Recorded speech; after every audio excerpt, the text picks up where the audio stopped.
Good evening and welcome to Poland Daily. I'm Nicholas Richardson and this is the news. Work is underway in the European Parliament to reshape the European Union. The changes involve the transfer of many competences previously held by member states to Brussels. The effect would be to speed up decision-making, but this would be at the cost of a reduction in the competences of member states. Fundamental changes in the European Union are being demanded by German Chancellor Olaf Scholz and French President Emmanuel Macron, among others. Under the concept of the Western leaders, the European Council would lose the principle of unanimous voting, that is guaranteeing member states' veto in all areas, such as foreign policy, security, taxation, social policy, and energy policy. Prime Minister Mateusz Morawiecki is opposed to such changes. The Union's policies, not towards greater centralization and the transfer of power to a few key institutions and to the strongest countries, but towards strengthening the balance of power between the countries of Northern, Western, Central, Eastern and Southern Europe, and to complete EU integration with the Western Balkans, Ukraine and Moldova, in line with Europe's geographical borders. The question must be asked, how seriously do we take the issue of building a strong and influential European Union? Today, pro-Europeanism is expressed by our mindset of enlargement, not in focusing on ourselves and the centralization of the EU. Strangely enough, those countries that like to present themselves as pro-European and propose turbo integration are at the same time the most skeptical about enlargement policy and play games of political poker. We should not talk about the values that unite the EU while dividing Europe into those who deserve to be in and those for whom access is denied. In addition, Germany and France are in favor of transferring some of the components from the so-called supporting competencies of the European Union to the shared competencies. Currently, Brussels cannot regulate, but only support, coordinate, or supplement the actions of member states. Work on these treaty changes is underway at the moment. I, for one, think that awareness is improving among member states, those whose voice has so far meant less in the European Union, and how important distinctiveness is. We entered such a union in May 2004. Such a union makes sense to function. Supporters of the idea of expanding Brussels' powers say it is necessary in the wake of the European security crisis, Russia's invasion of Ukraine. In the past, the decision-making process in imposing sanctions on Russia has been slowed down by Hungary, and in the case of the 10th package of sanctions, even by France and Bulgaria. This is one argument that the principle of unanimity is inconvenient in some respects. A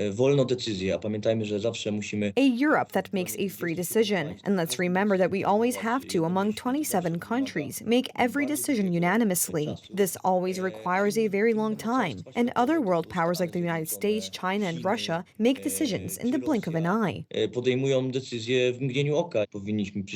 We should accelerate the process of European integration and go simply towards a European federation, because such a stronger Europe is also a stronger Poland.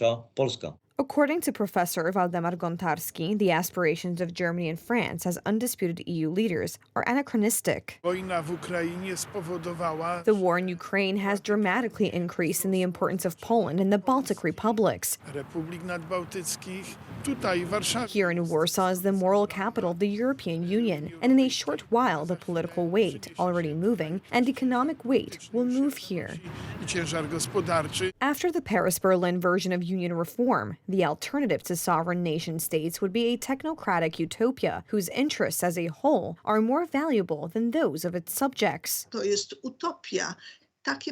This is utopia, such a state that can't practice its foreign policy, that can't pronounce on who it will allow on its territory, because refugee policy would also be subject to these rules. Such a state simply loses its reason for existence. So such a push to eliminate the unanimity rule or leave it to only one or two cases is detrimental both to the states and to the Union. Self-determination of member states is necessary necessary because their cultures, traditions, historical and geopolitical conditions, interests, but also the direction of development are different. Particular topics divide the MEP community, including decisions on renewable energy, defense, the single currency, or migration policy.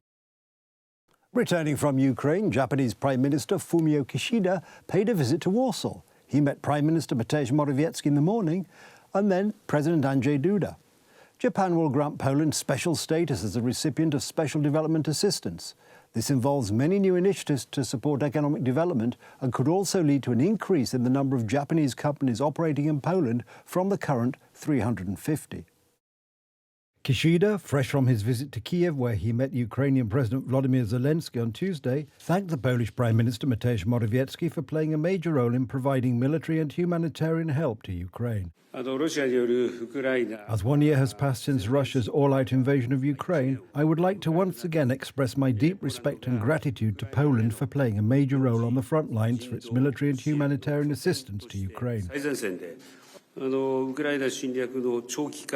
In light of the increasing burden on Poland due to the prolonged invasion of Ukraine, I have told the Prime Minister that although Poland has grown into a middle-income country, it will be treated as an ODA-eligible country and energetically proceed with projects. At the summit meeting, we confirmed that we are further strengthening bilateral relations with our strategic partner Poland in various fields such as security, economy, energy, and exchanges on a person-to-person level. New geopolitical order is being born before our eyes, and the safety of Japan and Poland has become something which needs to be discussed when it comes to threats both in Asia and in Europe. The Chinese president's visit to Moscow is very worrying. The China-Moscow axis is dangerous. We are trying to convince China not to support Russia in its aggressive international politics.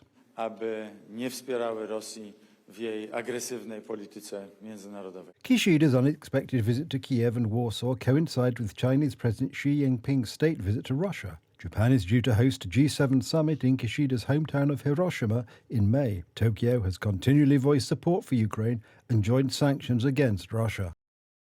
Israeli Foreign Minister Eli Cohen flew to Warsaw today and met Polish Foreign Minister Zbigniew Rau. The Foreign Minister signed an important agreement on resuming trips by Israeli youth to former German concentration camps in Poland to learn the history of the Holocaust. Poland is also interested in ensuring that Israeli youth visiting the country of their ancestors and making pilgrimages with the intention of paying tribute to their memory receive reliable knowledge about German responsibility for the crimes of the Holocaust. We also wanted them to learn about the reality of modern, safe and hospitable Poland, which is one of the main providers of security in Europe. I believe that relations between the youth of Poland and Israel, based on historical truth, are the key to harmonious relations between our societies. This is an important moment in the relations between our countries, and I dare say, even between our nations. A moment that without cynicism as an element of history. I'm pleased that we signed an agreement that will allow the immediate resumption of the youth delegation to Poland. The appointment of an ambassador to Israel will allow resumption of the one ongoing diplomatic work that is required in the face of the challenges before us. Yesterday, Polish and Dutch fighter jet pilots participated in a joint exercise from the northern city of Malbork. Dutch F-35 jets have been stationed in Poland since February. Polish MiG-29s and Dutch 35s executed an on-air interception manoeuvre over Polish airspace to showcase air deterrence on NATO's eastern flank. They took off from the same airbase from which Dutch 35 fighters left to intercept a formation of 3 Russian military aircraft near Poland and escort them away from Polish airspace last February. The city is located less than 100 miles from Russia's Kaliningrad enclave, from which Russian military aircraft were intercepted. So as the Polish Air Force, we don't feel that we are alone. That's so important for whole Poland, for East Flank, Baltic countries, Romania, Bulgaria, everybody who is at the edge of that conflict. So since we've been here, we've had 4 alpha scrambles, is what they're called. So an alpha scramble means that you are priority 1. So you are scrambled in in a quick manner, and that is to intercept aircraft that are approaching NATO airspace. We had that happen 4 times, all of them in February since we've been here. Part of Poland's fleet of MiG-29s will be sent to Ukraine following Warsaw's announcement last week that it would send 4 MiG-29 fighter jets in the coming days. This move makes Poland the first of Kiev's allies to provide such aircraft, which could create a need for Poland to ramp up its own air defence equipment. That's the news. Thank you for watching. Stay with us for the weather, Poland Daily Business and more programmes. But from me, it's have a good night and a better tomorrow.